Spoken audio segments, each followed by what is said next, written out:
about to turn it on.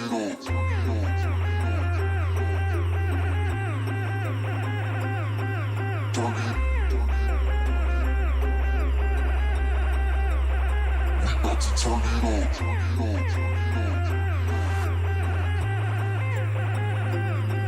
Turn it.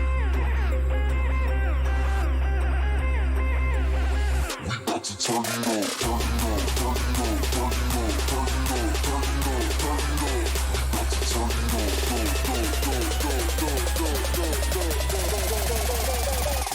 it on. Turn it on.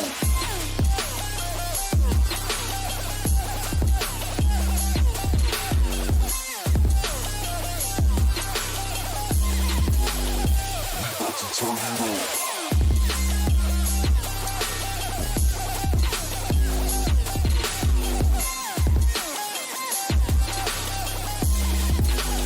We about to turn it on.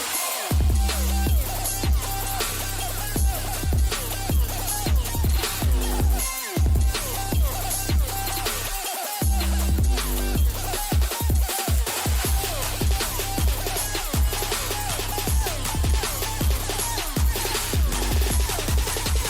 on. We about to turn it on. We about to turn it on.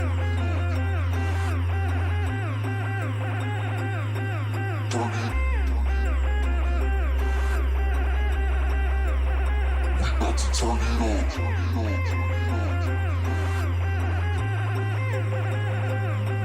Turn it. We about to turn it on. Turn it on. Turn it on. Turn it on. Turn it on. Turn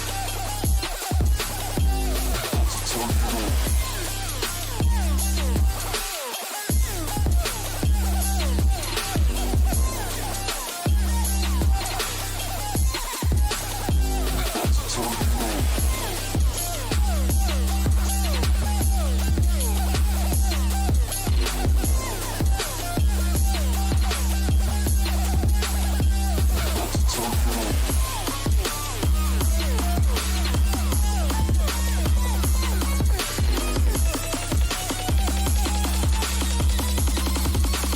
Turn it on.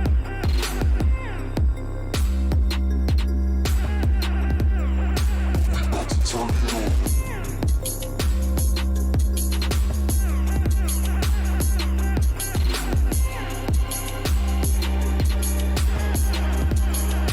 We about to turn it on.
Welcome to the Downshift Esports YouTube channel for Week 6 of the Truck League here at Downshift Esports. It's a fantastic day for some road course action as we visit the infamous and ever so loved Watkins Glen International. 11 turns around this track, but not today. It's only going to be 7 with the cup layout coming into play for these truck drivers who have battled and just grueled their way the past 5 weeks into the places they are today. With today being a road course, it's also been 4 different drivers taking the crown and the wins in those past races. Could it be 5 today? We're going to figure that out right now. I'm Drew Akers, your producer and your host for this evening, and alongside me with this beautiful view of Watkins Glen today is Bill Walter. Bill, I'm excited for the trucks. You know, I've been admitting the trucks for the entire season so far, but to be up in the booth to watch these guys go and battle just in and out of these turns is going to be exciting, to say the least. You're just jumping right in there, are we? Yeah. So we're going to be at the Glen today. Feels like I'm back in my backyard. I can almost see my house from the view of the racetrack there. I should say my father's house, but, you know, hey. It's where you grew up, though. Yeah, it is. Watkins Glen, New York. Oh, memories. Well, got ourselves 62 laps here, and this track with the short course is 2.45 miles. So we're going to be doing a little bit more than 150 miles for our overall race distance. just a little bit. You're right, Bill. And, you know, I don't know the memories you have necessarily, but the stuff that we've got today, 100-degree Fahrenheit temperatures, is going to be quite immense for these guys in terms of the Truck League. I'm not sure if that's any reminiscence of what you've had before, Walt, Bill, but, you know, personally, I don't like that kind of weather. I like it cold. I don't like it hot, that's for sure. Well, yeah, this looks like a bright, sunny summer day. Well, it looks like a little cloudy with our weather forecast. Not much wind, that's to be expected. But yeah, that track temperature of 100 degrees Fahrenheit, it is not going to be a fun day if you are actually in the car. Thankfully, this is a sim race. I hate to break that fourth wall for everybody, but, you know, not going to have to feel that intense heat in the cockpit of the race. Then turn your heater on in your room and and simulate it. You can simulate it like that. That's absolutely. For sure. Absolutely. You could absolutely do that. At 80 degrees Fahrenheit today in the air, but 100 degrees on track. That's gonna be immense for these guys for tire wear specifically, because as we know, these trucks are not low powered at all. These things can haul, and I think a lot of pit stops are in the makes for today. I would expect the optimal strategy. Now, I could be wrong, and of course, yellow flags can always happen. Of course. I would look at this race as a 2-stop race. I think it might be possible if you could save fuel to maybe 1-stop it, but I expect really? It could be possible.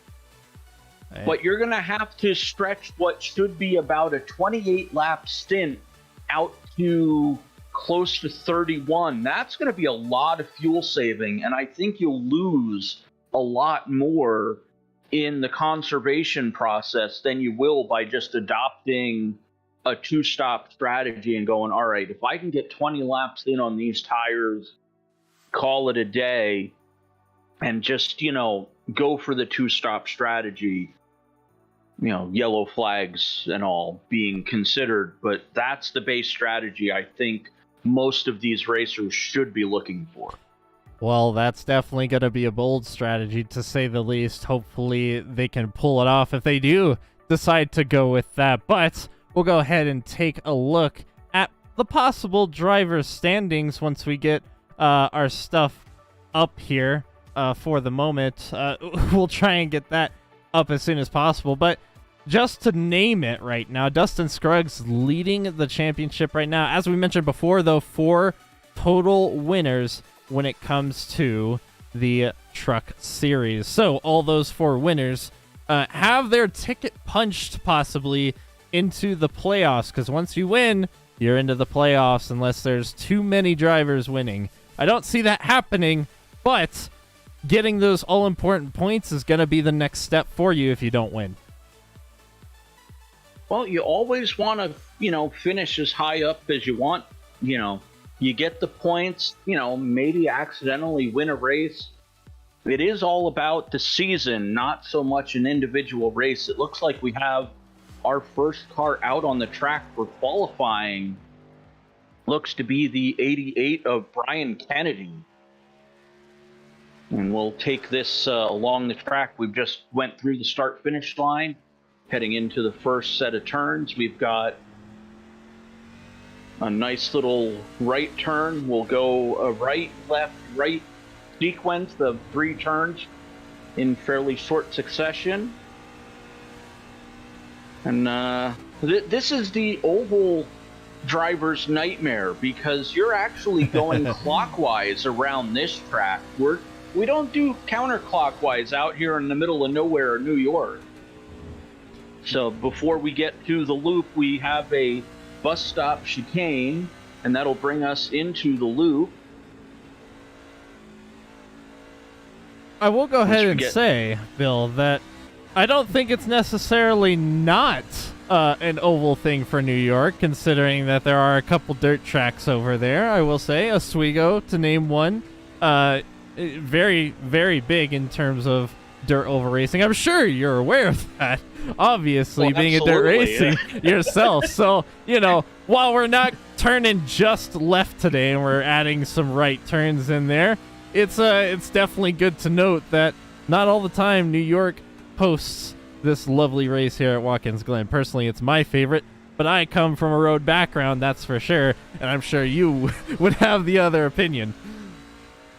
Well, most of my racing is dirt races, so, nice little bull rings. You get 4/10 of a mile is about the biggest track I race on, and, just kind of have at it.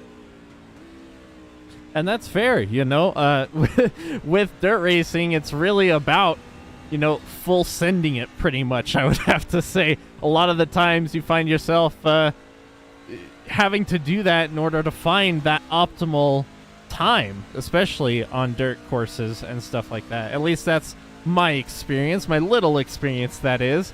But for things like this, where it's a road course, you really need to find every bit of space that you can and use all of the track. It is definitely a different discipline. You're seeing, I believe we are in a cockpit. I'm not sure who we are in, which particular truck. The 88 of Brian Kennedy. Thank you for bringing that up. And it looks like he's done his 2 laps and is now winding things up. And it looks like provisionally 4th place so far, 1:14.45. Kid's best lap so far. So let's see if maybe jump on board with somebody else. We see Noah Davis in the 7.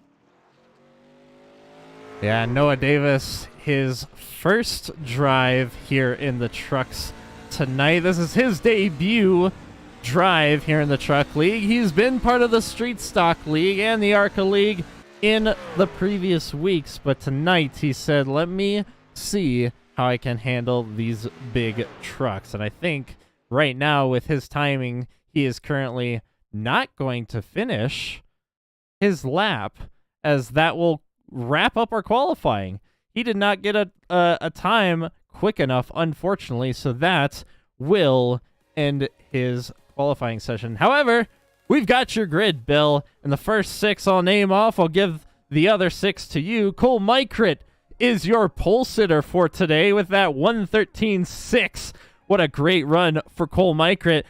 only rivaled by Caleb Clifton, who we know has been strong on the road side in general. Brett Guzik and Brian Kennedy are in that second row, with Garrett Crawford and Dustin Scruggs rounding out that third. Yeah, row 4, we're going to have a Leighton Norgard and Andrew Storzum.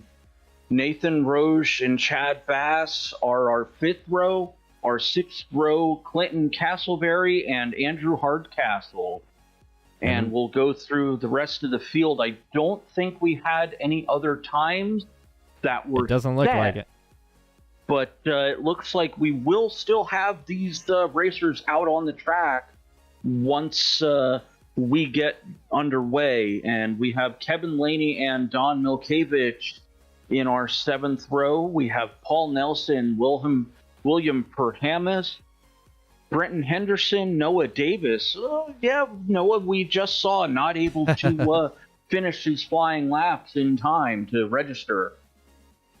And Juan Jimenez and rounding out the field. Juan Jimenez is definitely going to be one of those drivers to look out for specifically. That's definitely something that we're going to look forward to, as he's been one to look out for just in general, because he has been an up-and-coming driver here in Downshift Esports. So we'll see how these drivers handle this first lap when we go green. We're going to have 3 pace laps tonight. And before I go into that, I'm kind of I want to understand or get a prediction from you necessarily, Bill, of what you think is going to happen on lap 1. Are we going to see a crash in turn 1, or are we going to see a lot of single file racing, you think? I really hope that, the racer side of me is going, all right, they're going to go into turn 1 because that's going to be your best shot at making up positions as quickly as possible. You get somebody in the middle to the back of the field there that just decides, all right, I'm going to go long, I am going to brake late and just kind of ramrod my way through and hopefully not pinball my way through half the field in doing it. I would really hope that we are able to do that, that's for sure, because I don't think any driver wants to be in that position, especially with a road course like this, with stock cars like this. We already know how tough these stock cars are just on road courses in general. You would think that maybe, going into the higher tiers, that it could be easier than the ARCA cars you see here on iRacing, but you'd be dead wrong. It's definitely a little bit more difficult, as these drivers are having to experience, and we'll experience exactly what goes on when we do get to that first lap of green flag. But tonight, as we go into, sorry to cut you off, Bill, but I do have to get to this. We will absolutely be having 3 pace laps tonight. The very first one is, as you see on screen. This second lap, as we're going to it, will be in honor of the David Gilliland Racing crew and their incident that happened earlier today. They put out a statement saying, "We are deeply saddened to confirm the passing of Steven Stotts, co-driver for our number 17 ARCA team transporter, who was involved in an accident early this morning near Longview, Texas. Our deepest sympathies go out to Steven's family and friends. Steve Zaverl and Michael Mizell, who were passengers in the transporter, have been treated and released from the local hospital. We want to wish everyone involved in that incident well wishes, and this second lap will go as a lap of silence and a lap of honor to those involved."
Again, Downshift Esports wants to wish all those involved well and a speedy recovery.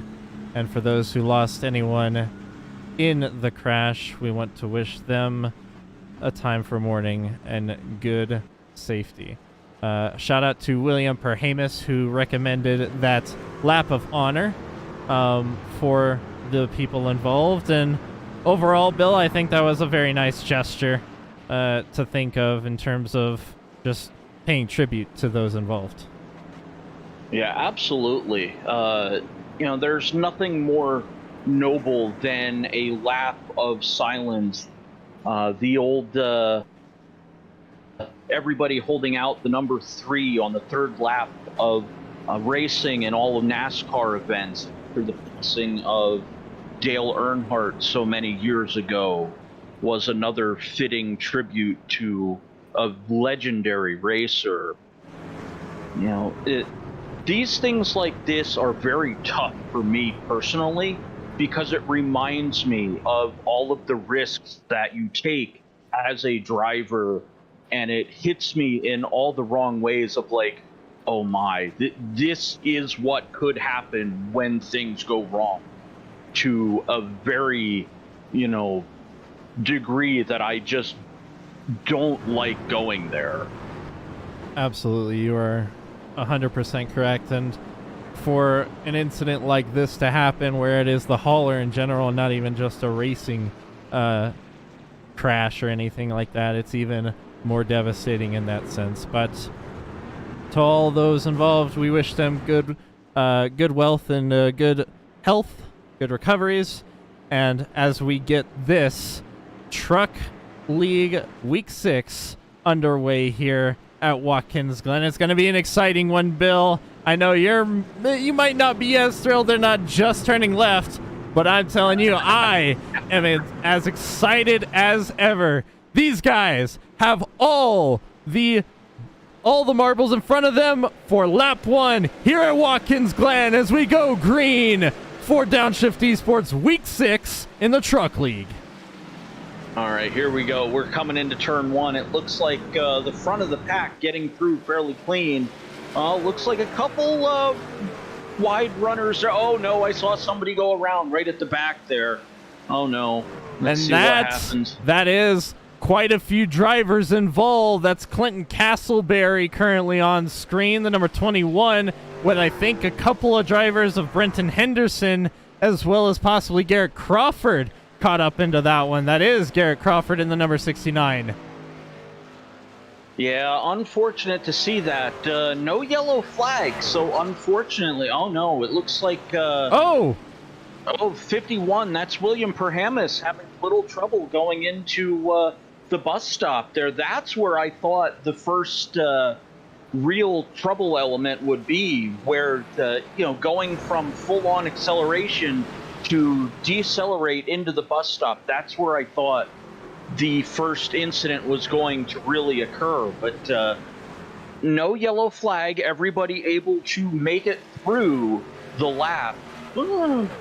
Fairly clean, we got some good green flag racing going on, and hopefully we can keep it that way for a good extended part of this race. Absolutely, and cautions will really only be thrown, especially on a road course, if it is blocking an extensive part of the track where it would cause harm to others.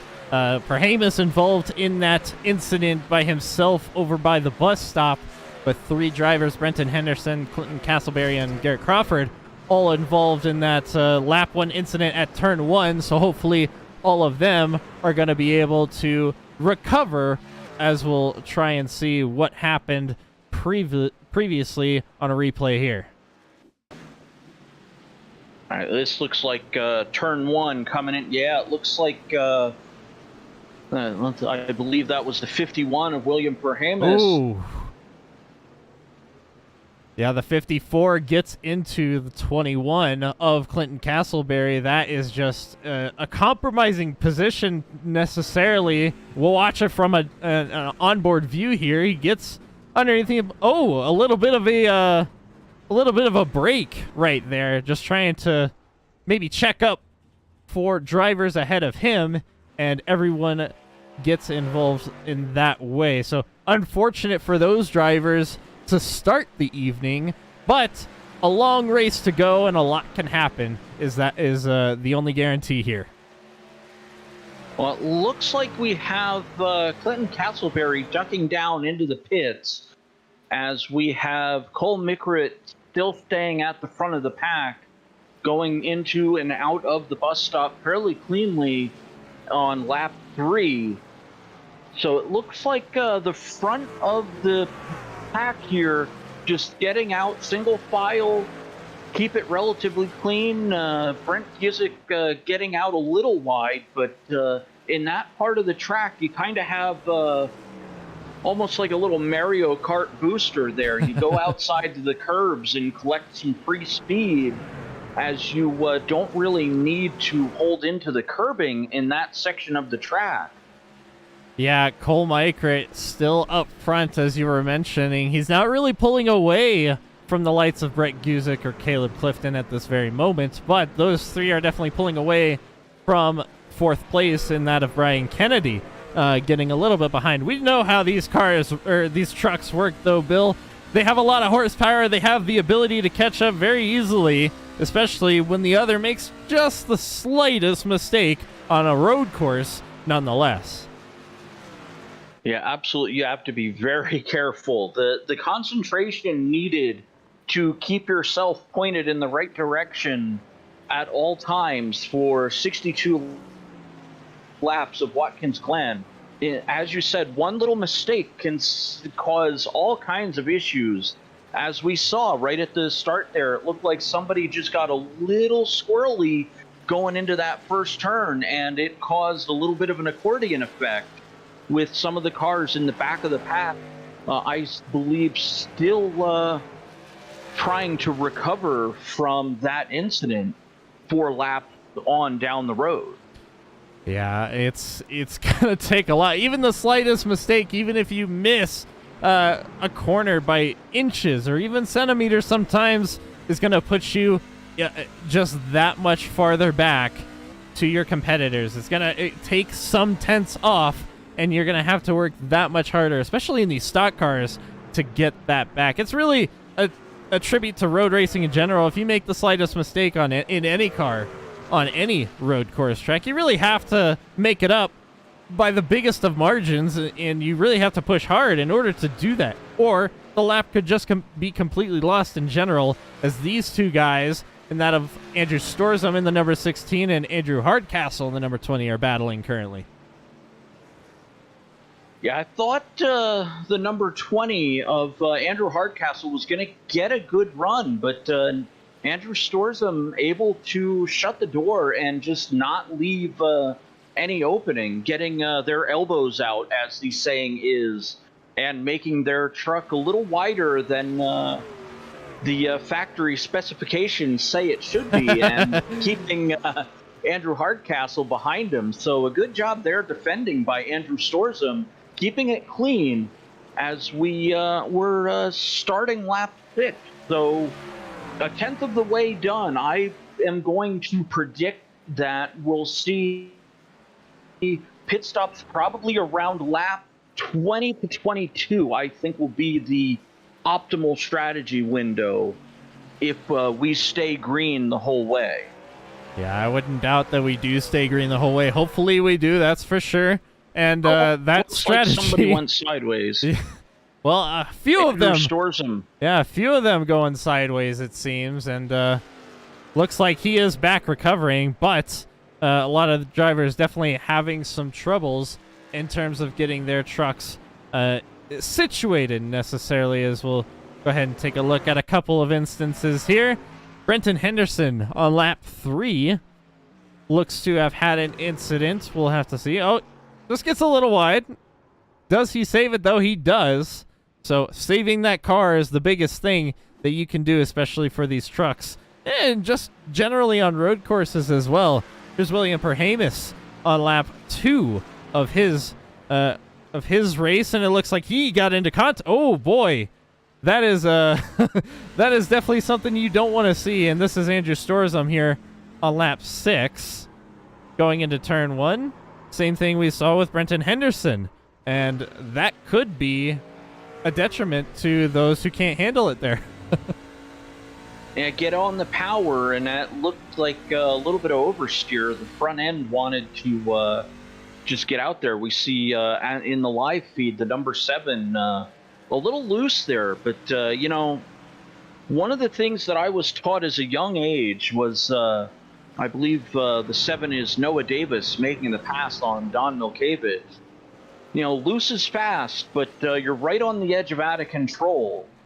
So we'll see if Noah can keep that truck under control. It looks like he was able to solidify that pass on Don Milkevich. So hopefully we'll see Noah start to move up the order a little bit, although there is about a 3.5 second gap as we're starting to see minor packs forming. 1, 2, and 3 off in their own little pack. 4, 5, and 6 in a little pack. 7 and 8 having a little battle of their own as the rest of the field is kind of just stretched out along the track. Oh boy.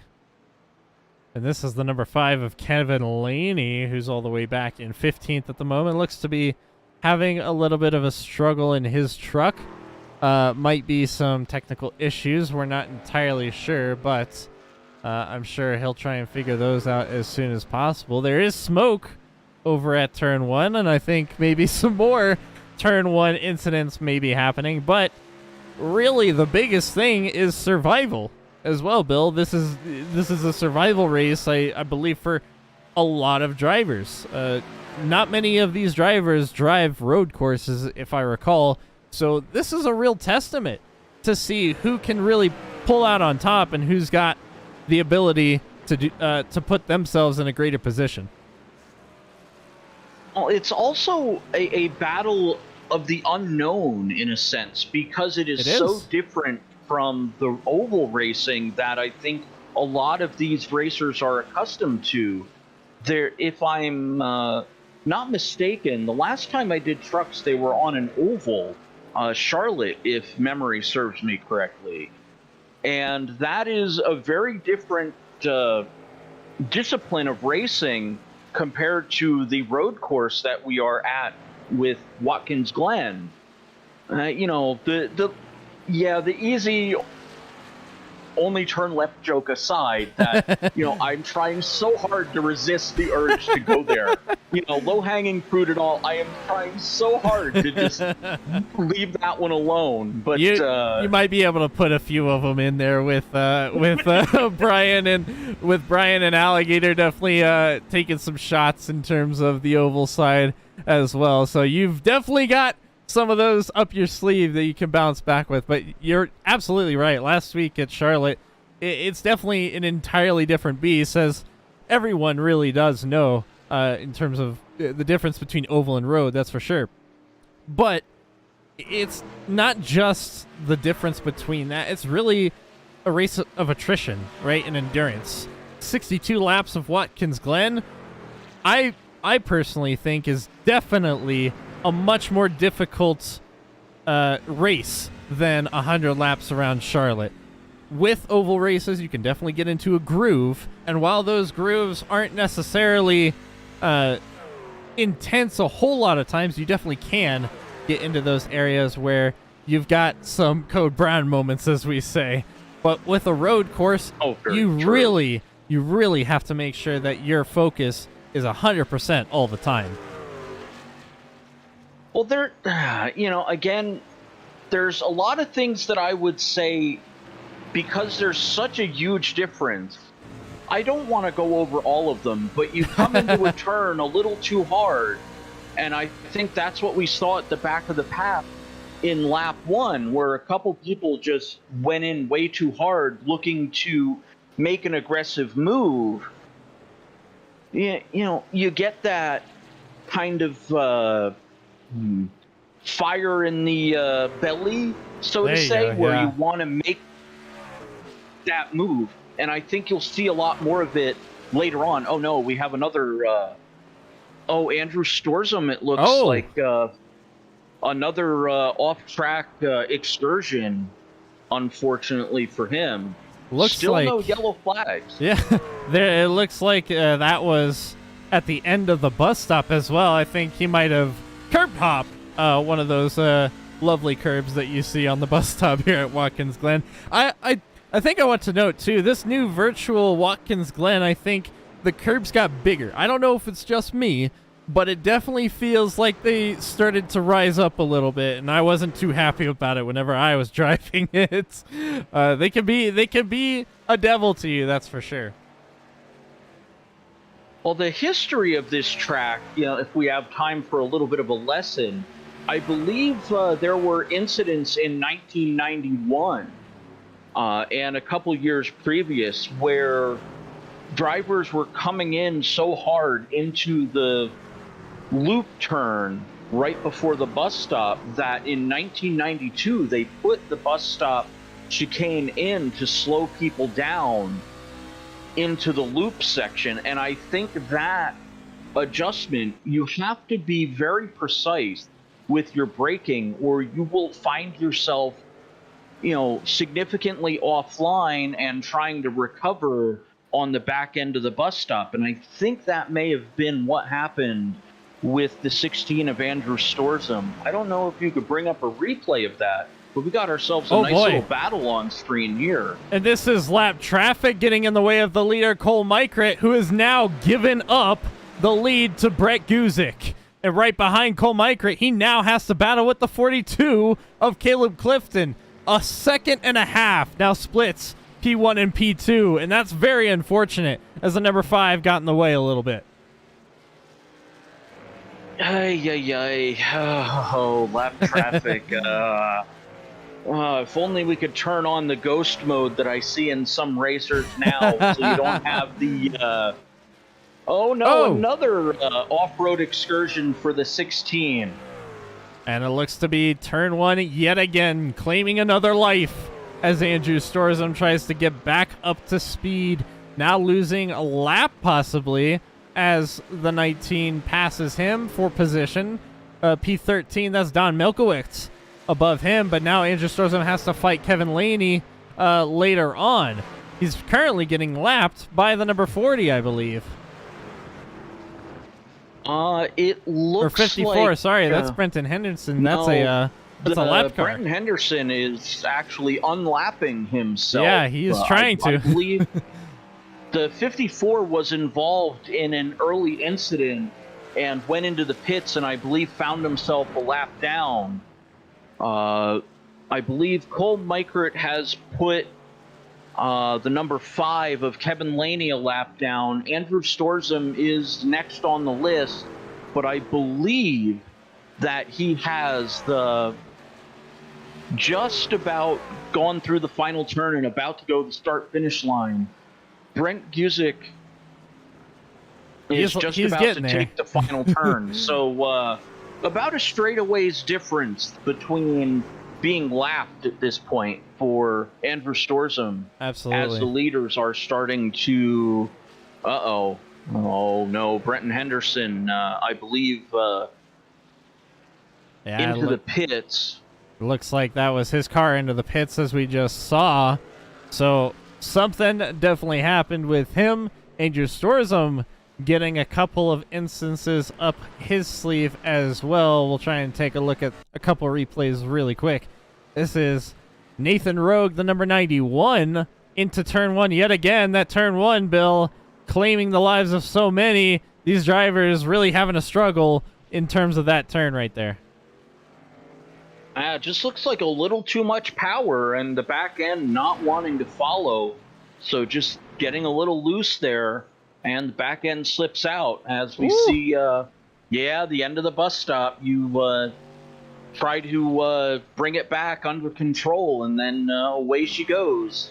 I will say, props to Andrew Storzum for getting that thing 180 or 360 rather in order to get his truck rolling back in the proper direction, and that's the number 54 yet again of Brent Henderson going in turn 1, having an issue there. So he might be done for the evening, and there's Andrew Storzum yet again into turn 1. That turn 1 really being the issue for a lot of these drivers, it seems, and Andrew Storzum seemingly to have the worst luck of them all.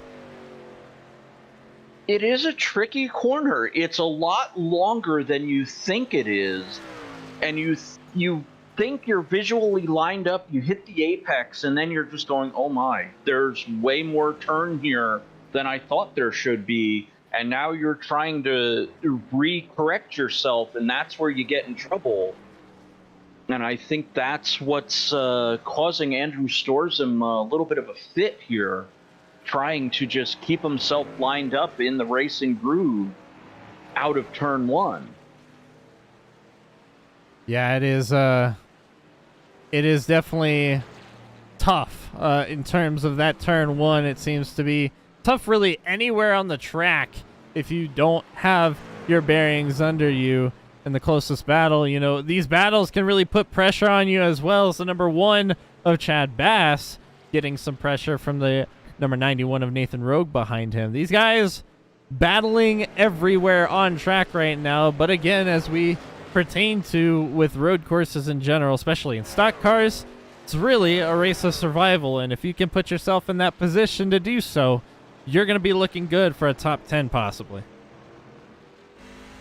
Yeah, that's really what it is. You want to keep your nose clean, so to say. It looks like the number 5 there we see on the screen, lap traffic, Kevin Laney sticking to the outside and allowing the other racers to continue their fight on through, not interfering with the battle between the 91 and 1, Chad Bass and Nathan Rose, continuing their battle as we are now on lap 16. So we're going to see, I'm presuming things stay green, and I certainly always hope they do. This might be about the earliest we might consider going into the pit. So maybe the first cracks of the pit window starting to open up for our runners here. Absolutely. I couldn't agree with you more in terms of that. I definitely think that the pit window is now opening in terms of the earliest possible ones. And around that 22-24 lap, from what you were saying, Bill, is definitely somewhere we might expect most of them to come, specifically from the leaders, just because of their pit strategies and what they're trying to do in terms of that. Hopefully we can see all of those play out in good fashion and no one gets any kind of speeding penalties, obviously, but things will happen, and we always love to see green flags, as we mentioned. Again, no cautions unless an incident is so bad that it's blocking the track, where a lot of people are basically compromised and can't avoid it, or a lot of people are in danger. So most of what we're going to see on a road course is definitely green flags, and I'm hoping that it stays that way today as you do. Yeah, absolutely. The one spot that comes to mind immediately would be the bus stop into the opening of the loop corner. That area right there is where I think if a full course yellow is going to come out, it would be something that happened in that area of the racetrack.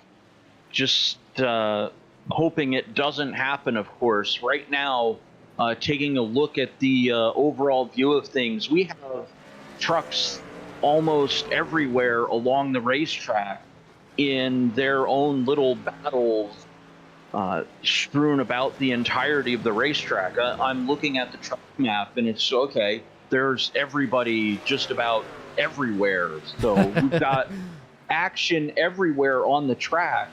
You know, we don't want to just focus on Brent Guzik, as I believe he's going to put Don Milkevich a lap down with how well Brent Guzik has been running so far. So, you know, we'll see if the strategy comes up where maybe a little fortunate circumstance allows people to unlap themselves, maybe get back into the race. Hopefully so, but as we know, that's the 12th place driver, Don Milkowitz, going a lap down. So we'll definitely see some of the pit strategies as well playing into those lap cars' favor, possibly.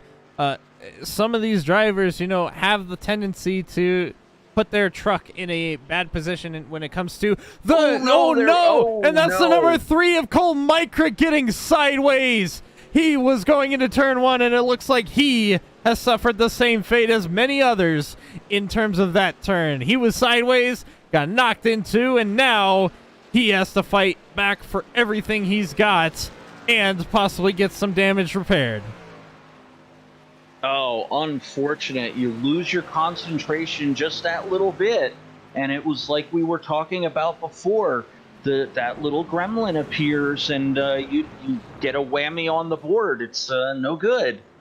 At least a little bit of a fortunate occurrence.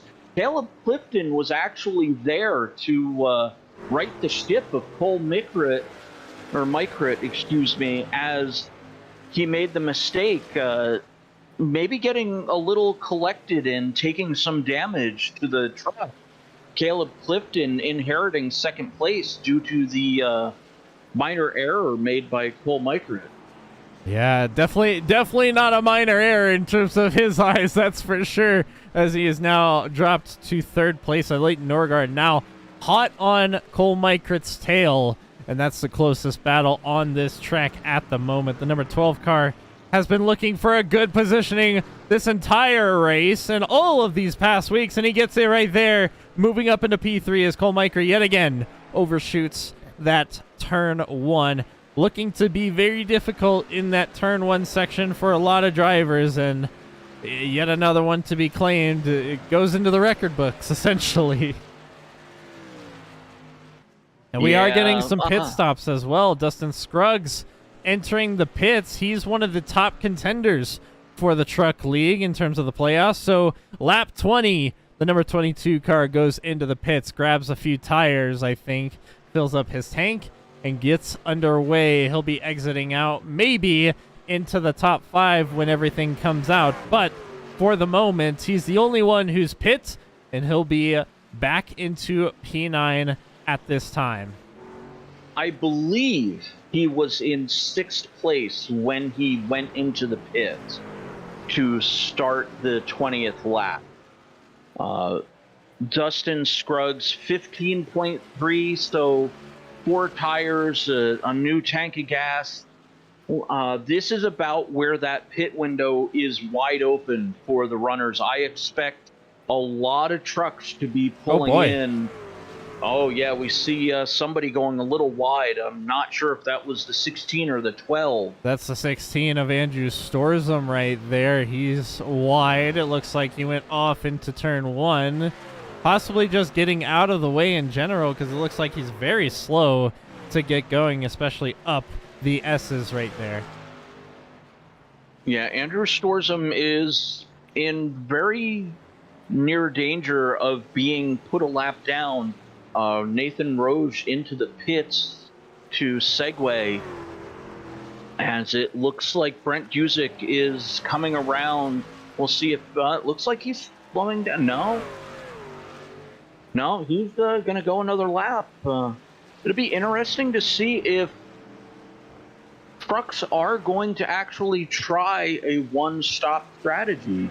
I don't think it will work out very well. And there's Leighton Norgard. This is... Yeah, I was going to say, this is about the point where I'd expect a lot of trucks to come in. You just divide the track, or, excuse me, the track. Yeah, we divide the track into 3 sectors, but we also want to divide the race up into 3 segments and go, all right, I am not going to run on, completely worn out tires. I'm going to try not to keep my fuel load super high up, because of course the more the car weighs, the slower it's going to go. Absolutely, and a lot of these drivers are definitely going to have to full fuel their trucks. If they do not make it to that halfway point, we'll have to see. But in general, these drivers are definitely going to want to maximize their potential when it comes to driving on this track, as you were saying. Definitely tough to get your strategy ever so correct, because there's so many variables that can basically mess up your strategy. Here's Dustin Scruggs on the number 19, of Don Milkowitz, who is a lap down. So Scruggs will be able to move his way into clean and fresh air, hopefully, maybe, to pit in the next few laps for fuel or tires. We'll see. Actually, he was the one who did pit, so he doesn't need any of that. However, his competitors, Cole Mykert and Brian Kennedy, are now in the pits.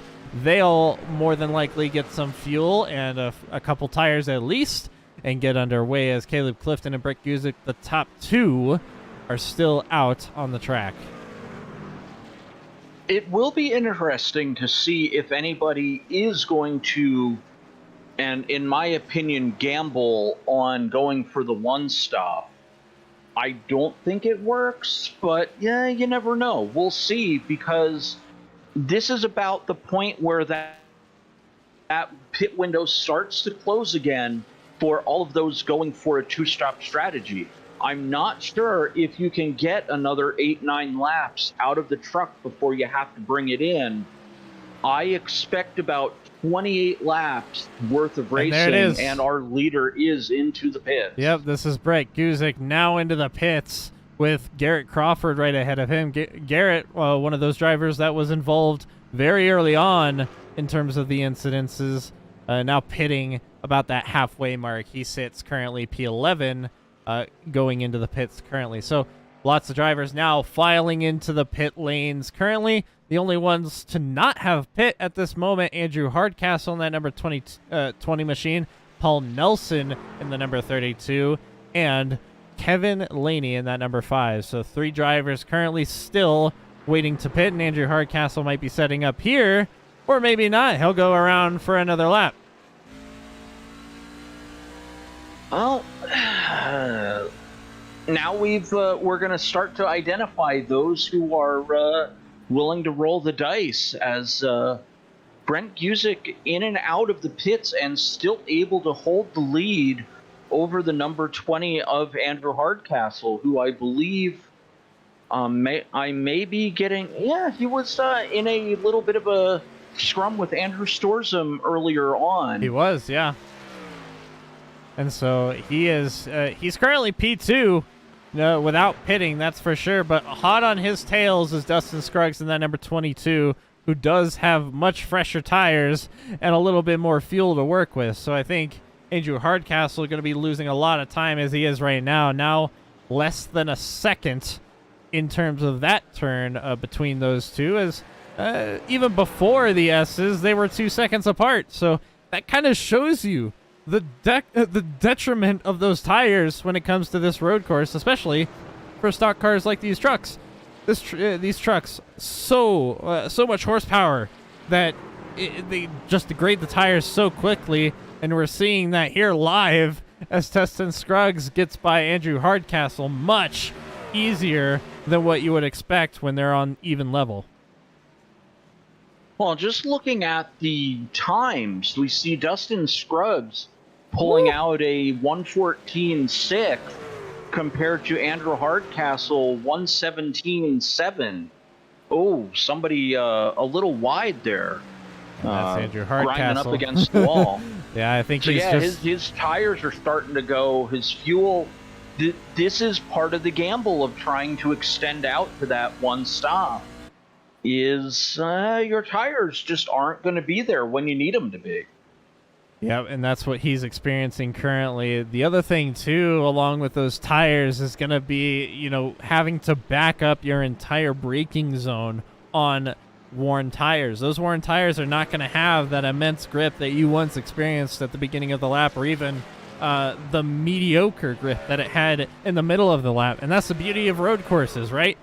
Everything is so variable that strategies are so effective when it comes to these tracks, as well as your performance in terms of how hard you brake, where you brake, and how you handle the car when it comes to steering as well. Steering input is a huge thing on road courses, especially with these trucks. And there's Andrew Hardcastle finally getting his new tires, more than likely. Paul Nelson, more than likely, able to follow him up, as the number 32 does indeed set up for the pit lane. So every car at this moment in time now set up for a pit stop and have now gone into the pits. Brett Guzik still leading and his fastest time was blistering compared to everyone else on the track with a 1:13.2. Wow, that is just absolutely flying. I don't know if you're allowed to adjust these trucks, but whatever Brent Guzik did, make a little adjustment there, and he's just dialed in at this point, as the saying goes. You just have everything just so, the setup is just right, and you're just in that zone. It is going to be, a tough ask for anybody to take on Brett. He's got a 16-second lead over second place Dustin Scruggs right now. Good luck trying to chip that away over the remaining 35 laps we have here at the Watkins Glen Raceway. I'm wondering, Bill, if he kind of turned up his steering ratio like you would turn up your DPI on a mouse, he just whipping it back and forth, because that's what Brett Guzik's doing right now. He's whipping that truck every which way across this track, and he's doing so in style while he's 16 seconds ahead from second place. While that's happening, though, that second place battle is up for grabs with Caleb Clifton right on the tails of that number 22 machine. Oh, don't count out a Leighton Norgard. He's definitely in range. He's about another second and a half at most away, but if you get the 42 and 22 starting to fight with each other a little bit, they'll slow each other down, and that might allow a Leighton Norgard to kind of introduce himself into that battle between Dustin Scruggs and Caleb Clifton over second place. Now there was a 0x teammate battle in terms of those two drivers last night when it came to the Skip Barber League. Hopefully not taking each other out as teammates is going to be the result of tonight, but Caleb Clifton now putting a barrier between him and his teammate, with Dustin Scruggs getting right behind that 42 machine. Caleb Clifton now into P2.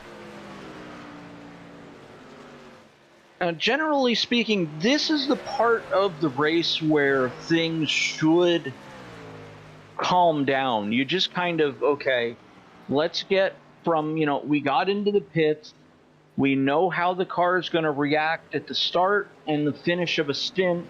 You adjust your strategy a little bit and go, all right, let's fill in the laps. Let's just get, the lap counter going. Once we get into the early 40s, then we can think about making our second pit stop. I would expect that pit stop to be coming around lap 43 to 45 is, I think, the optimal window. You can underfuel a little bit and make that final run for the checkered flag, as it looks like the 16 making a pass on the 19. So Andrew Storzum gaining back a position over Don Milkevich.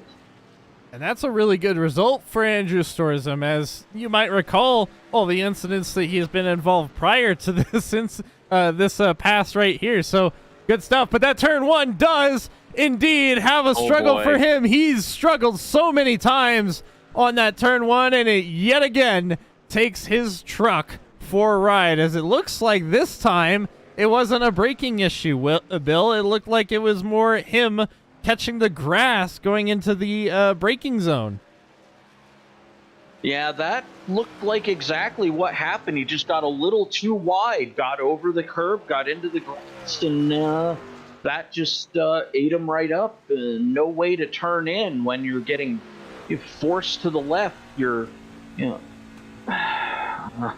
just one of those oops.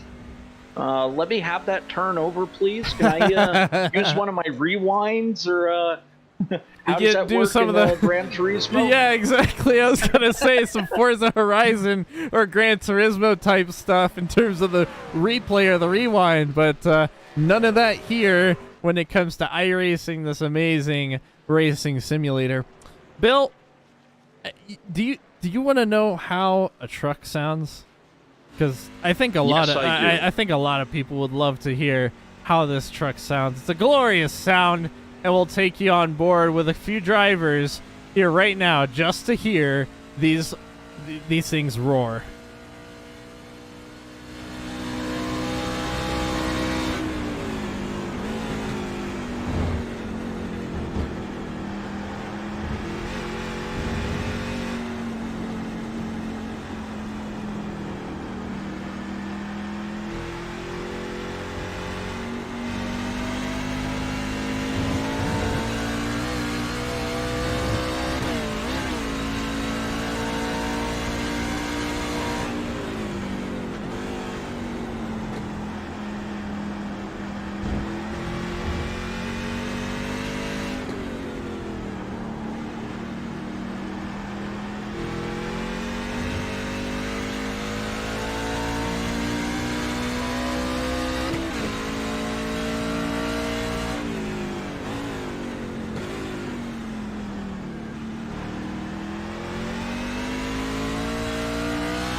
And a lap of that is just absolutely beautiful, Bill. If you were sitting in that cockpit, you'd probably do the same as me and kind of just listen to it for a little while you're daydreaming, essentially, steering that steering wheel in that truck. Oh, absolutely. That was like a listening to a fine symphony, just music to my ears, letting that thing go with less. Hear the shifting through the gears and just the engine just doing its job, just roaring like the animal it is. Let that big dog eat. Yum, yum, yum. And that's the beauty of these trucks for sure. The other thing I wanted to point out as well is kind of the banking that we saw when Dustin was going through the turns. While it's definitely nowhere near the oval bankings that you usually see on those big super speedways or even the 1 miler speedways, such as like Charlotte, 1.5 miler there. The banking here at Watkins Glen is not at all that much. Degrees of 0 to 10 degrees in any of the turns. However, some of those turns, especially towards the pavement across from those curves, can really put your truck off camber. So that is one thing to note. The other thing is that really does a lot in terms of your turning angle and your turning speed when it comes to any car. Much more these stock cars as well. That camber really, or that turn, those degrees and turns really help in terms of the setting your car up for the speed in which your truck's going to be exiting. That's very true, and you can see just right there between the 22 and the 12, it felt like Dustin's Thrug was struggling a little bit, and you see a Leighton Norgard just keeping the proper line through, carrying so much more speed and taking over third place from Dustin Scruggs, just on the basis of having the better line out of the turn, carrying more speed through the turn, and making the overtake on the straightaway. Yeah, the big thing too is that those two drivers are only 2 laps apart in terms of their fresh tires. So it really didn't come to a point where those tires were just better. It was a Leighton Norgard's exit for sure that got him that pass, because it set him up for the long straight when it came to the start-finish straight, and ultimately it got him around Dustin into that turn 1. Leighton as well, more prominent of a road driver here in Downshift Esports, at least, as he's participated in a multitude of road courses here in this organization. So I think that might have had a little bit to help with him as well, Bill. Now, experience definitely counts for something, and an oval driver, when they come out to a road course like this, or what I know is Sears Point, I believe, Infineon Raceway in California. Ooh, looks like a little dirt track action there with, with the number 20. I don't trying think to go through. I don't think he wanted to do dirt this early in the season. That's for sure. We don't go to Eldora yet, Andrew, but he's expecting it. I think he's preparing for Eldora Speedway this early in the season. It seems Andrew Hardcastle right there, just getting a little sideways. Hopefully, gets back underway pretty quickly. Clinton Castleberry as well, just to note, is currently in the pits, so he has an early pit stop for himself, and that's the second one tonight. Yeah, I think he had a off-road excursion in the previous lap, so maybe into the pits to fix any kind of damage that may have occurred. I'm going to monitor that a little bit. We'll see how long his pit time is. He's just in 8 seconds, 9, 10. A normal pit stop perhaps, but if it gets out to 30 seconds or so, no, out in 14 and a half seconds. So looks like just new tires, fueling up, and ready to get back out there. And those pit crews, are working their butts off in order to get these guys out there as soon as possible. Credit to the pit crews for all the stuff that they do in terms of getting these drivers out and ready in such quick times. 14 seconds. Very quick times, especially for these stock cars. Those virtual pit crews doing wonders for these guys. Dustin Scruggs still battling with Cole Micra. He's getting wide in terms of the bus stop. Loses a bit of time to Cole Micra, who, as we might have remembered, got into that incident early on and is now up into P5, fighting for a podium spot to be determined. Yeah, definitely a bit of a recovery drive effort here from Cole Micra. He did make that mistake, but it looks like he's got the inside on Dustin Scruggs. It looks like Dustin is struggling a little bit here in this second stint. Able to hold on to fourth place for now, but coming into turn one, we'll see if that holds steady. Cole and Dustin going to have a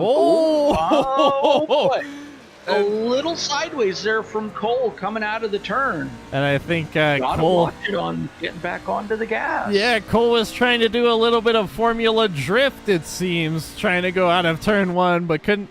He maintained it, that's for sure. I don't know if he's going to get points from the judges for that, but keeps it under wraps, and I think he's currently got the truck under control. Still hot on the tails of Dustin Scruggs, so that's really good for him.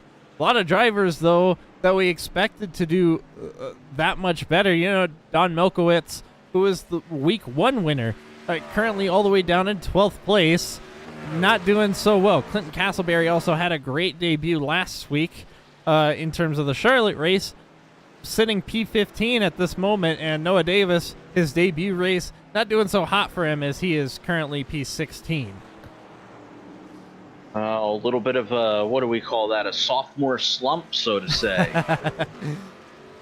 You get them every now and then, eh? Yeah, quite true. It's a learning experience, I think. An oval, now you get the road course experience. You get a feel for how the truck maneuvers in these very different environments, and you can take that knowledge and apply it going forward, as I believe Kevin Laney is into the pits. Yeah, this is his replay now. Maybe a little early. Oh! And that's exactly why he's into the pits, as he gets a little bit too much under braking when it comes to the bus stop and sends his truck straight into the barriers right there. That is more than likely his night over, and Kevin more than probably not happy, I would imagine. I think so. Caleb Clifton, the 42, he's very slow coming out of the final turn. Yeah, I think he might have gone a little off track. Able to hold on to second place, as Leighton Norgard is still about 4 seconds behind. But that gap was much bigger when I glanced over to the timing board earlier on. We may need to take a look at that again, see what happened, if anything did happen to the 42 of Caleb Clifton. Absolutely, yeah. It's something that is now hindering him, as the space is no longer those multiple seconds that we had earlier. It's now just down to 3.5 seconds, and possibly ever so slightly closing. You know, Cole Micert, Dustin Scruggs, and Leighton Norgard, all of them have the potential to catch up to Caleb Clifton, who, might I add, is a fantastic road driver in general. But with the damage on his car, it's not going to be looking good in terms of just the raw pace. But we'll have to see when it comes to that point. Clinton Castleberry, the number 22 car or 21 car here, it looks to be like he had an incident. He is definitely going slow. But the battle with Cole Micert and Dustin Scruggs still going fresh in everybody's mind.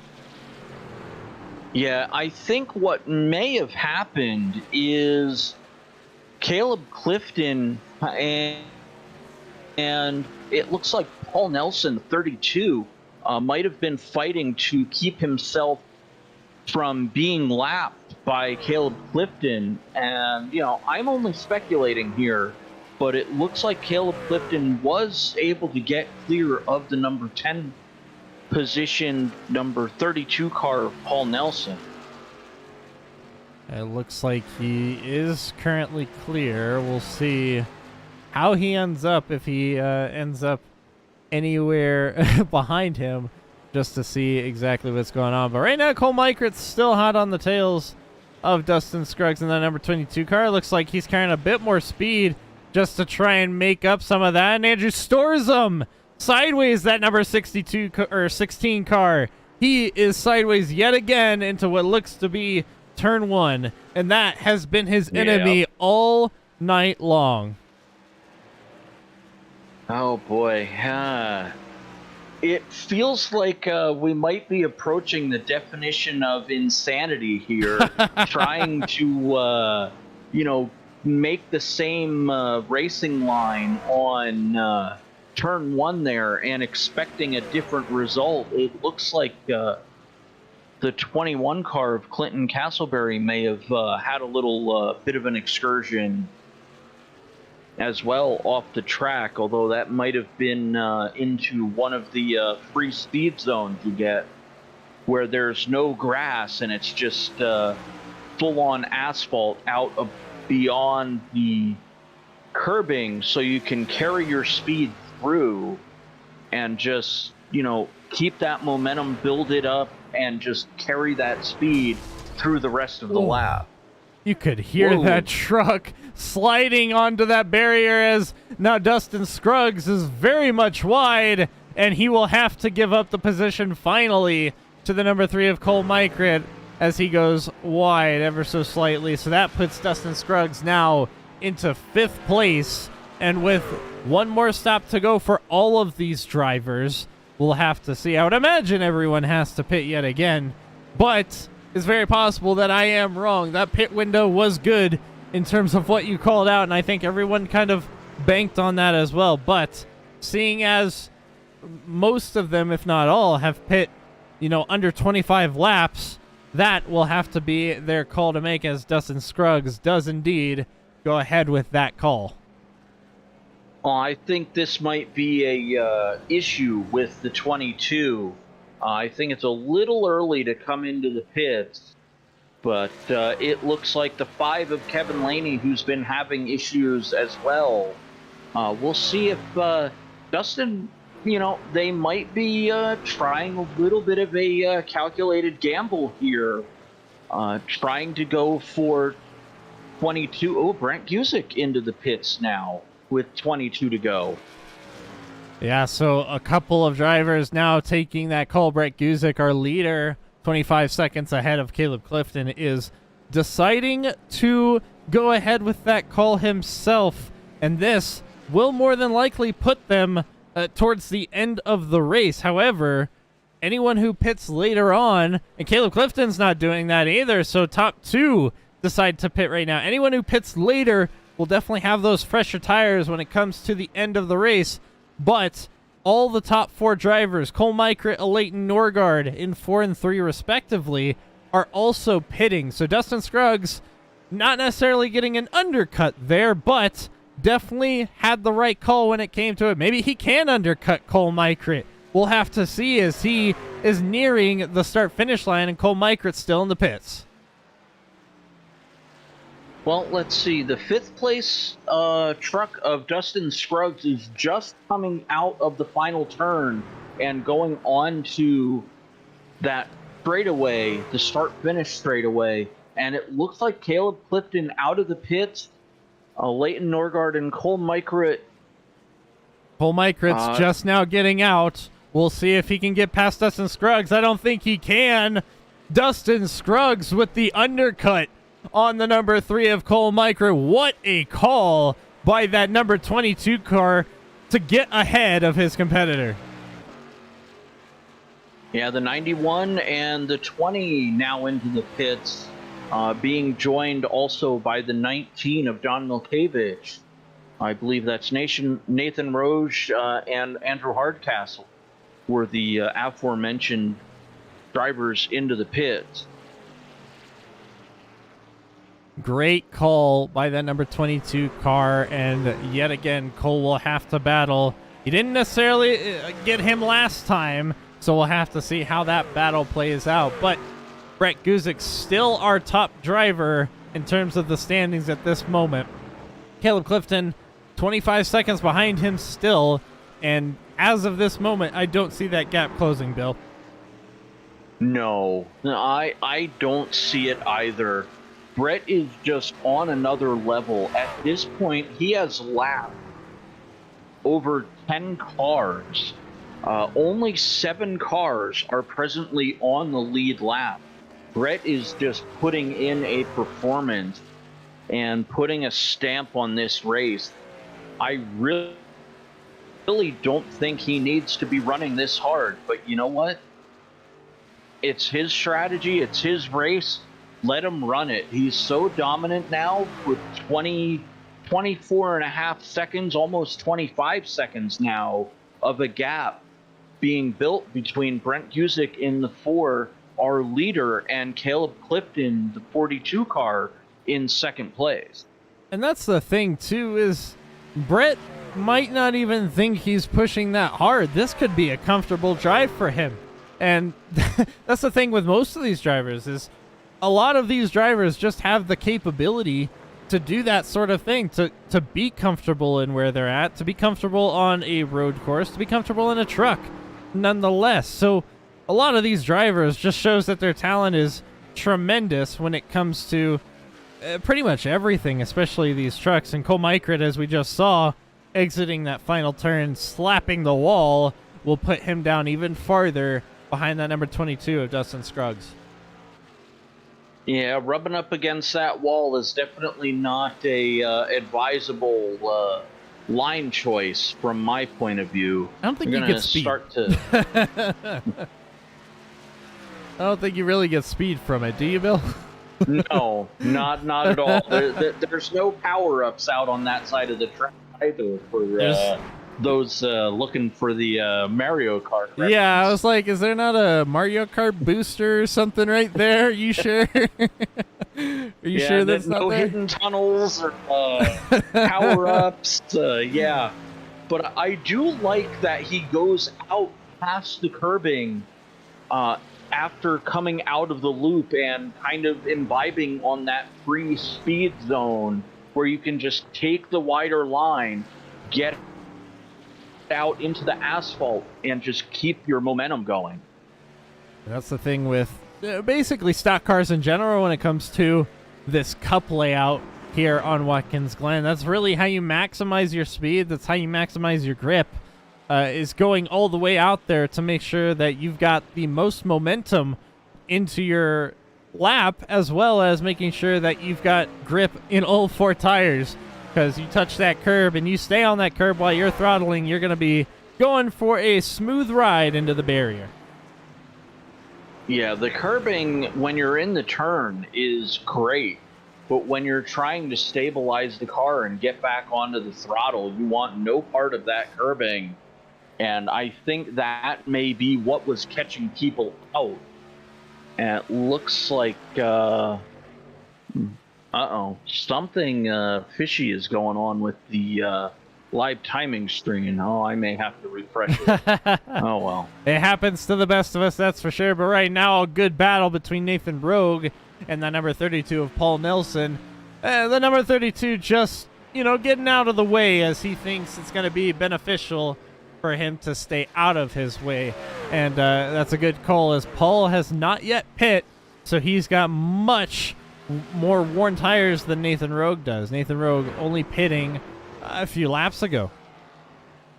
Well, Paul pitted on lap 25, if memory serves me correctly. He pitted way late compared to everybody else. I don't think he's going to be able to get, what is that, 37 laps out of a stint? It's rough, that's for sure. I didn't think we'd be able to one-stop, and that would have been 31 laps. I think it's just Paul has made that decision to, okay, I'm just going to run it as long as I can. So I would expect him probably in another 5 laps time, if he holds to 25 laps, should be in around lap 50, which would be 12 to go. Absolutely. Something Yes. interesting developing right here, though, is a Leighton Orgard is very slow out of the carousel, and right on his tail is Dustin Scruggs in that number 22 car. So now Dustin Scruggs is fighting for a podium position at this moment, and Leighton must have just spun his wheels too much and got loose. Something must have happened. Well, let's see if our broadcasting buddy here can pull up what maybe happened, if you could bring up the replay, because that is definitely a development. Leighton is now 8.5 seconds behind Caleb for second place, so it looks like something happened, and it's making the fight for third place that much spicier. We've got 0.4 of a second from a Leighton Orgard back to Dustin Scruggs, and Cole Micret is not out of it either. About 2.8, almost 3 seconds to fifth place. So about a combined 3.5 seconds separating third, fourth, and fifth right now. Definitely a gap that is manageable over the 15 remaining laps for these drivers. That's for sure, no doubt. And that's Andrew Hardcastle, I believe, in that number 20 car, getting somewhat out of the way for his teammate, but I don't think he's going to get out of the way much easier for Dustin Scruggs. Look at Dustin having to dive towards the inside, as Andrew Hardcastle was not making it easy on that number 22 to catch up to his teammate. So a team play right there in terms of the 0x Sim Sports team. And I think that's benefited Leighton just a little bit, as it's gotten Dustin off of his rear end necessarily off just for a little bit. Well, every 10th counts, and what was a 0.4 second gap is now about a second. So that little, I wouldn't want to call it a block, but definitely putting up a little hurdle there, and it's bought a Leighton Orgard about half a second, a little more. I have trouble with hurdles, that's for sure, Bill. I'm not a track star. I'm definitely out of shape for that, that's for sure. And I'd much rather be sitting in the sim rig with these guys at any point, especially. And I just love being up here with you as well, Bill. Watching these guys just go around the track, be amazing as they are with how they handle these trucks, how they handle pretty much everything thrown at them. Each of these drivers have endured the past 5 weeks when they've made it, and a lot of these drivers have not had it easy in the slightest. So many drivers we've seen have such bad luck when it comes to races. Garrett Crawford being one of them, Andrew Hardcastle another, and even Dustin Scruggs, when we had our Phoenix race over in week 3, I believe, had a disconnect issue with his stuff. So all of these drivers have had some sort of unfortunate hurdle that they've had to go through so far this season, And every single one of them, it's just so exciting to see how they handle the adversity and how they bounce back in every situation. Well, that's why they've coined the saying, if it wasn't for bad luck, I would have none. As Absolutely. said by just about every racer ever, it feels like. I think that term gets used a lot more than we think it does, for sure. If not on screen, definitely behind the scenes. There's a replay here, and we're on board with Andrew Storzum in the 16. Oh, boy. Oh. Yeah, going out of the carousel, went sideways, went backwards in every which way, came back onto the course. It looks like that was the only thing that happened with him. And here's the number 21. That's Clinton Castleberry. Into the bus stop, and maybe a little too much curb. What do you think, Bill? Whoa, spin your partner round and round. Do-si-do. Little spin dry session going there. Wow. I didn't realize it was laundry day. I'm just saying, Bill. I forgot my laundry. Wow, I forgot the hey, laundry yeah. pods. Yeah, looked like a little bit of action there, getting spun around a couple times. Wow. That is not what you want to see happening. It looks like the 16 going a little wide. Yeah, definitely. Definitely a lot of adversity for these guys, and definitely don't want something like that happening. Clinton into the pits, now exiting pit lane, so he'll drop all the way back down to 14th place. And someone we really haven't seen anything from, but has just been quietly waiting in the wings, Bill, is that number 32 car of Paul Nelson. He's moved up 7 places from his qualifying position. Yeah, right now, he is the one running his own race. Definitely not on the same pit call strategy as the rest of the field. He has only stopped once, and that first stop was a couple laps after where I feel the optimal window was, around 20 to 22 laps. I believe 25, so he is due to come into the pit soon for that second stop. If he's able to pull off a one stop, no, there it is. He does come into the pits right now, so he will fall back a little bit, but being able to run his race and sit at the back end of the top 10, I would say that's a good day at the office for Paul Nelson. Absolutely. That's definitely understated, to say the least. I don't think we could state it enough for him, specifically with these trucks and how everyone performs in them, much less. But Paul Nelson will drop a few places. He'll still come out ahead in terms of the top 10 from Garrett Crawford, who is a lap down from him possibly. So maybe a little battle that we'll see between them later on. We'll have to see. But right now, our closest battle, Leighton Norgard slowly creeping up onto Dustin Scruggs for that last podium position. And with 11 laps to go, it's very possible that he could get it done. Now, hopefully we don't have any more teammate issues. So Dustin can have to put his own chops to the test here, as a Leighton Norgard is definitely going to throw a couple questions his way. We'll see if Dustin is up to the task of holding on to that final podium spot.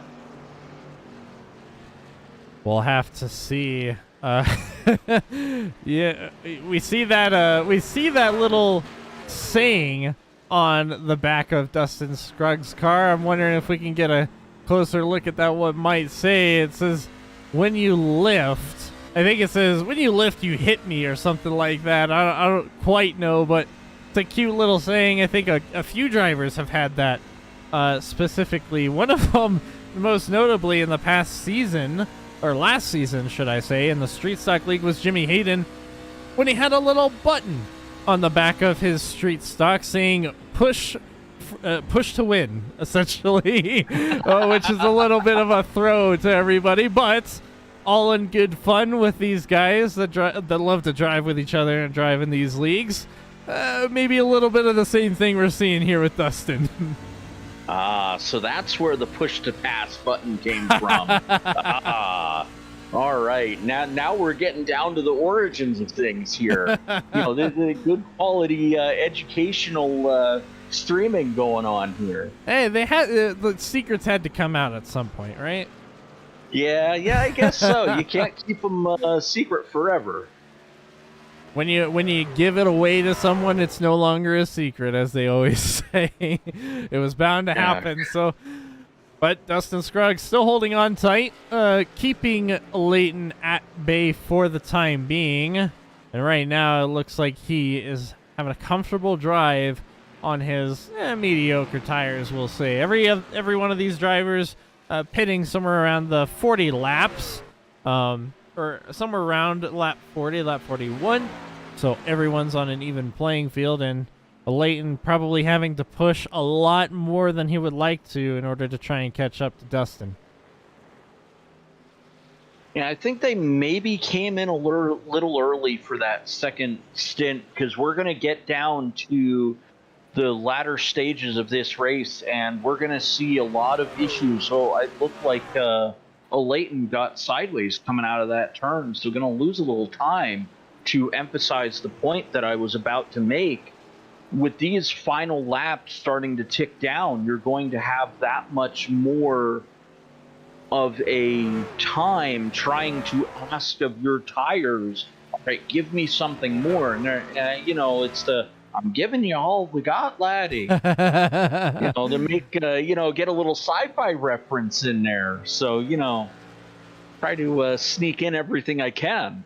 Absolutely. Andrew Hardcastle having a few incidents himself, it seems to be, as well as Clinton Castleberry into that penultimate turn, as we see so many drivers going all the way out on that pavement. But with that penultimate corner going into the last one, it's really tough to set up your turn specifically. So maybe that's where we've seen a lot of drivers struggle, as well as that turn one that we've always seen claiming some drivers. But needless to say, the story of the day, Brett Guzik right now 7 laps away from winning the Watkins Glen race in his second race to tie Dustin in terms of wins this season. Yeah, definitely his race to win at this point. He's actually approaching Brian Kennedy to put another member of our group down a lap. That would be 6th place. Brian Kennedy coming out of the loop as Brent Guzik going into the loop. At the pace he's setting, it might be possible for 5 trucks to remain on the lead lap at the end of the race. And that is mind-blowing. It just goes to show how dominant of a race Brent Guzik's been running. Absolutely. He's not faltered in any way, shape, or form that we have seen when it comes to this drive from Brett Guzik today here at Watkins Glen. 6 laps remaining as he crosses the start-finish line for the, we'll say, 6 more times he'll go around. Hopefully not any more. But, it's been just a pleasure just to watch all these drivers battling in every which way. We've had drivers just all over the track battling at every point in the race. So this race has not gone dull. Brett has definitely not really had it easy. He had to make up some of that time in the very first part of the race, especially with Cole Mykrit and Caleb Clifton having to battle him just a little bit. But ever since then, it's been smooth sailing for that 04 car, and he's looking to make it smooth sailing for the last 5. Yeah, absolutely. I believe it was Cole Mykrit who was our pole sitter and the leader of the early stages of the race until I believe a little bit of a bad luck struck Cole, and sent him a little further down into the field than I think he would have liked to have been. But, that is racing, as we see the number 5 of Kevin Laney get out of the way for our leader, Brent Gusick, coming into excuse me. I was about to say coming into turn 1, but it was out of turn 1 where we first saw him going through the chicane and now to the bus stop. Yeah, he's had it pretty easy for himself so far, but Paul Nelson, as we're riding on board with him, very close to Andrew Hardcastle, just 0.6 away for 5 laps left to go in this race here at Watkins Glen. So he's got some time. He's got some time to make it up, but can he make it up is the question. We know Paul Nelson has had some troubles, as well as Andrew Hardcastle having troubles in this race. And it looks like to be Paul Nelson has a little bit fresher tires, 3 laps fresher, might I add. And every 10th, like you said, counts when it comes to that. Absolutely. It is, a development. You always want to focus on, who's at the top of the leaderboard. But you look at, all right, where are the battles happening? Right now, it's a battle for 9th place between Andrew Hardcastle and Paul Nelson.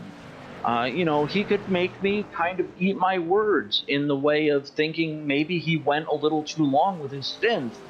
But now he can prove me wrong by going, right, well, I've got tires that at the end of the race only have 8 laps on them.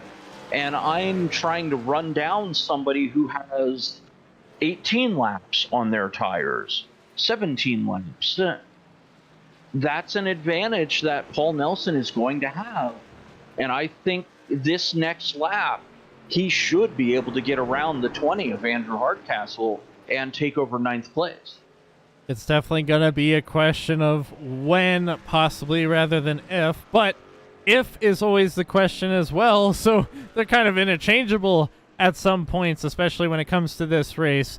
Paul Nelson, 0.6 back, losing just a little bit of time. I think he backed up the corner, but those setups, especially when it comes to the corners, is going to be the key. He's got to set every corner up perfectly for himself. He's got to make sure that he's got it set better than Andrew Hardcastle does as well, and it doesn't look like he did that here, as he's now dropped to a 1.5 seconds, even more behind. Yeah, something happened. Paul definitely made a mistake and went from being, 0.5 seconds behind to, a much bigger difference. Oh, it looks like another off-road excursion. It looks like the number 5, Kevin Laney. Huh. That didn't look like he did anything wrong there. It just looks like he had to pull over. I'm not sure if he got a repair flag or not, but needless to say, he is now in the pits after towing, and he'll have to wait an extensive amount of time as he sits P15, and I don't think he'll be changing that position at all. So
And I think we are back. Yes, I am at least back. I think, I don't know if you're back, Bill.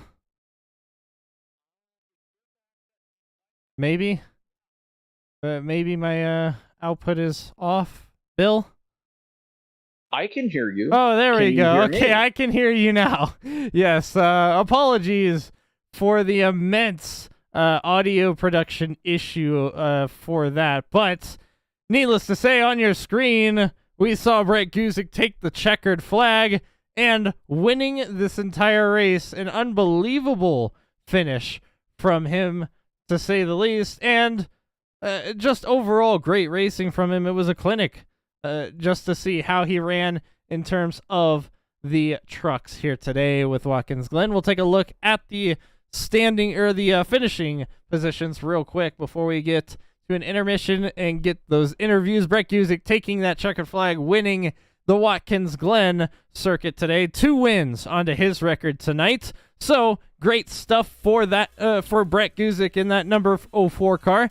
Caleb Clifton, his best finish yet in the truck league. The number 42 takes second place. Dustin Scruggs in third, with a Leighton Norgard fourth. Cole Mykrit fifth place. Brian Kennedy sixth. Nathan Rogue, Chad Bass, Andrew Hardcastle, and Paul Nelson rounding out your top 10. So we'll try to get those drivers, or at least some of those drivers, not all of them, into the booth here shortly as we head to an intermission. Don't go anywhere. You're gonna want to hear what they've got to say.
Welcome back to the Truck League, Week 6 here at Downshift Esports.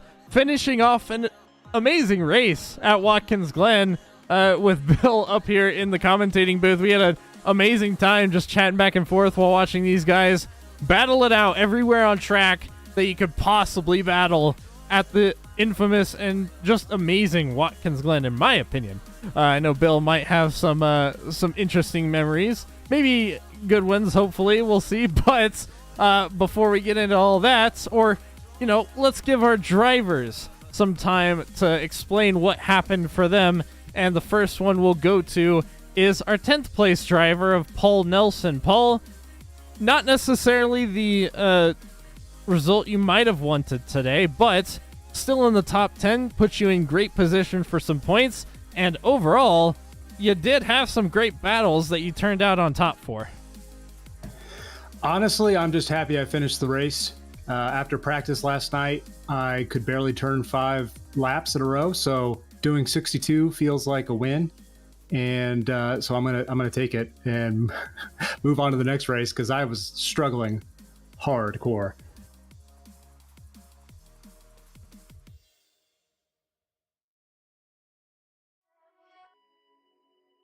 Yeah, it was a good one. Bill, do you got a question for him?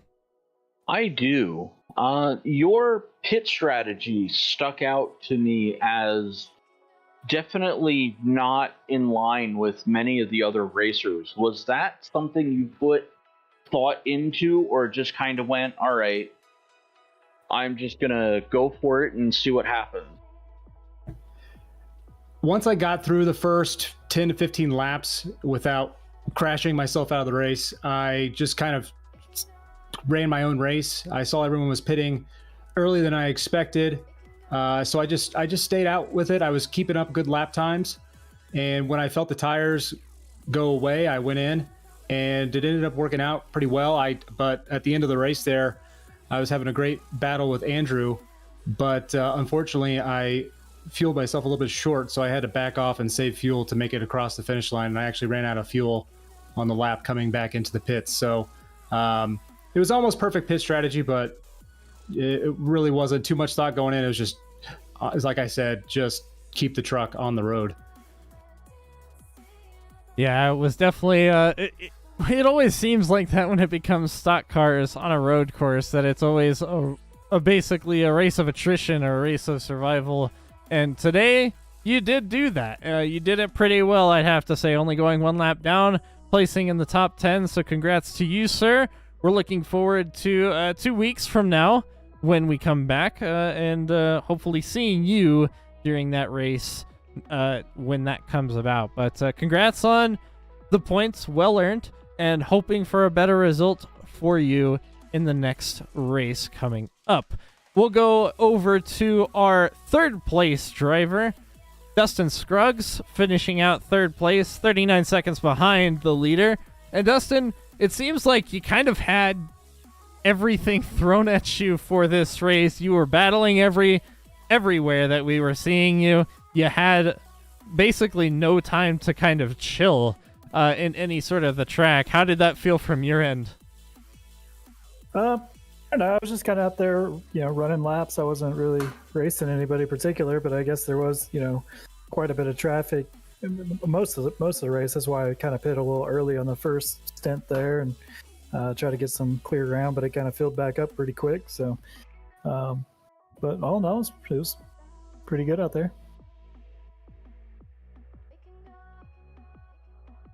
Did you have any concern with a Leighton Norgard being pretty much attached to your back bumpers throughout the later stages of the race? Was that helping or not so much in the way of keeping your focus for getting to the end of the race and maintaining that podium spot?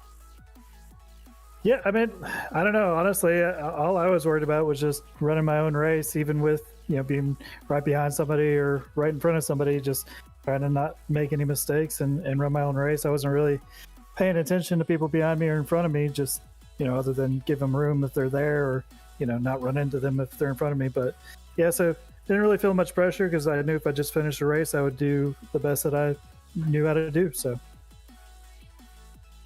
Well, and you definitely did, as you finish in the top 3 in terms of the Watkins Glen race. I know road courses may not be everyone's forte necessarily, but how did you feel on a road course this time around?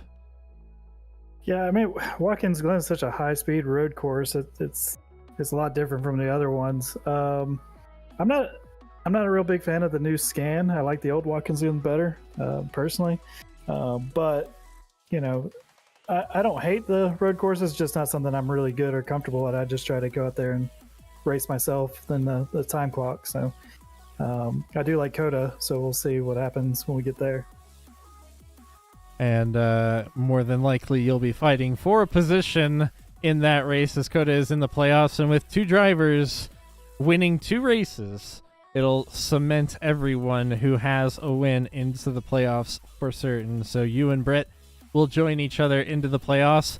Someone who's still looking for their first win in the Truck Series is Caleb Clifton, as we'll go to him now.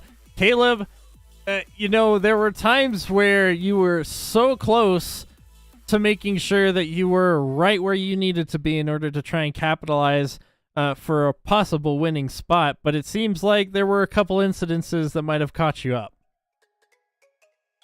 Yeah, we were the top 3 were staying pretty close for a long time, and we came up on a lapper, and it kind of seemed like we were going to go to the outside of the exit of the S's, so we started going outside, and then Lapper all of a sudden went outside, and Lapper and Cole both went in the wall, and Brett got through it. I had an opportunity to kind of send it through the mess, but I thought better of it, and after that, Brett just kind of walked away, and then also Cole locked it up into turn 1 and spun it in front of me, and I had nowhere to go and gave him a nice shot. So after that point, it was just trying to cement the P2 for the rest of the race. I was going to ask about that. What actually happened? Was it just trying to basically limp yourself home once that incident occurred and, all right, just hold on to second place? Or did you really think that you could, fall off of that second place? Where were you when it came to that incident and trying to get to the end of the race? Yeah, I mean, for a while I still thought, maybe there's something I can do, maybe some pit strategy shenanigans, but after that point, I was pretty far down the road. I don't know for a fact that the damage that I had affected my lap time at all. I didn't feel it really bad, but looking at the replay, I definitely had some aero damage, and I don't think it hurt the suspension, but yeah, at that point, I really wasn't looking down the road too much. I was just racing my line, hoping it was enough for P2. Well, you definitely cemented P2 with that drive today. Great drive from you, and, the road courses here in Downshift might have helped a little bit. I'm not going to say that it did, but I would hope that it had something to do with the amazing drive you put on tonight. Is there any preparation you're going to be doing as we've now hit the halfway mark of this season what's kind of your preparation and your thoughts of trying to cement your spot into the playoffs for the latter half of the season? I mean, I was really hoping for a win tonight to kind of take care of that, but didn't happen. So I don't really see anything on the schedule that I feel like I absolutely should win. It all kind of looks like maybe. So I think really my biggest game plan is to hope that Dustin and Brett take most of the wins and we can just get in on points. Well, we'll certainly look to see how that plays out when the time comes. Thank you so much, Caleb, for joining us here up in the booth. Good luck for the rest of the season, and a great finish from you today overall as well. But we'll move to our race winner here at Watkins Glen, and that is Brett Guzik. Brett, another fantastic drive from you today. It seems like every moment that you've just gotten on track, you've improved that much more. The first time we saw you was over in Atlanta, if I recall correctly, where you had a little bit of an incident, but you fought ever so hard to get back, and you end up P2 in that race, if I also recall. So ever since then, it seems like you've been on a tear, and you just haven't stopped. What's been going through your mind this entire race? This race, I was just trying to not make any mistakes. Cole was out front early. He was driving his butt off. Honestly, he was pulling away from me a tiny bit, and I had to do everything I can to just stay with him there in the early parts of the race and just manage my rear tires. And we caught up to that lap traffic, and I hate seeing him get involved with it. But yeah, I mean, I think this race is all about just keeping your truck clean and, making the right pit call and, not driving off the track.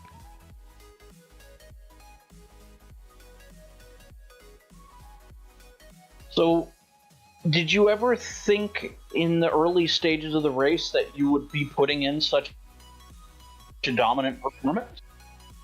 I felt comfortable with this track. I've run a race in another series with this truck at the old version of this track, so I at least understood what the tires would do over the long run. So that's kind of what was kind of the thing that helped me a bit, is just kind of understand what pace I needed to run and not overdo it. And it might have looked like I was pushing quite a bit. I was just trying to run a pace there. Well, you definitely, it definitely proved that you were out on top for today, and just keeping your car clean and out of the way seemed to be the way to go. Is there, as we transition to the latter half of the season, where you've cemented your spot into the playoffs currently, what's your thought process going into, back to super speedways, back to, short tracks like Bristol, and even a road course thrown in there for the latter half of the season? Or sorry, not a road course, a dirt course. Sorry, a dirt oval. Yeah, certainly. Just looking at the schedule, some of the tracks that I feel like that I can, do pretty well at, or at least feel confident at, are tracks like Dover, Bristol, Eldora, maybe Richmond, maybe Circuit of the Americas. Those are the ones that I'm kind of looking at here going forward. So, but really, I'm just taking it week by week, and if I have a shot to win, I have a shot to win. Well, we'll certainly look to see how you perform in the latter half of the season, just leading up to the playoffs, where you're more than likely a valuable contender for the championship. But 3 weeks in terms of the playoffs and only 4 spots. When that comes to the time, we'll handle that when that bridge gets to us. Congrats, Brett, on today's win in the Truck League of Downshift Esports at Watkins Glen International. Go celebrate, go pop the champagne with your crew over in the garage, and we'll see you next time over in 2 weeks from now when we visit Nashville Super Speedway. And that's going to be our next track. Bill, Nashville isn't necessarily, I would say, a common track, but they do run it in the NASCAR series and Nashville Super Speedway is definitely one that's going to be exciting to watch. Very true. You throw in a couple curveballs, but you know what? You have a mile-long oval for Nashville, if memory serves me correctly. So it should be an interesting race. It'll be definitely different than the road course we had this week. So hopefully we'll see some more competition at the front of the pack. Maybe even some more competition in the middle of the pack. With the way these short track ovals are, somebody can get caught up and just sent into kind of oblivion with their race strategy. Absolutely. It's always the ovals, especially the super speedways and the speedways, that always provide the most exciting action, as well as, the most variability when it comes to drivers trying to finish, especially with, new winners as well. Hopefully we'll see a new winner when we come upon Nashville Super Speedway on the 22nd of March. That's going to be 2 weeks from now. Same time, same day. Don't forget to go to Twitch tomorrow for the ARCA League as they visit Homestead for the final race of the season. It's going to be week 8 over in ARCA over on the Twitch channel. You can find that, all of that, over at downshift-esports.com, or visit the Discord link on that website, or here on this YouTube profile. Thank you, everybody. For Bill Walter, I've been Drew Akers, your producer and lead commentator. It's been a blast here at Watkins Glen. It's also hot. We got to get some water. We'll see you all later at Nashville Super Speedway.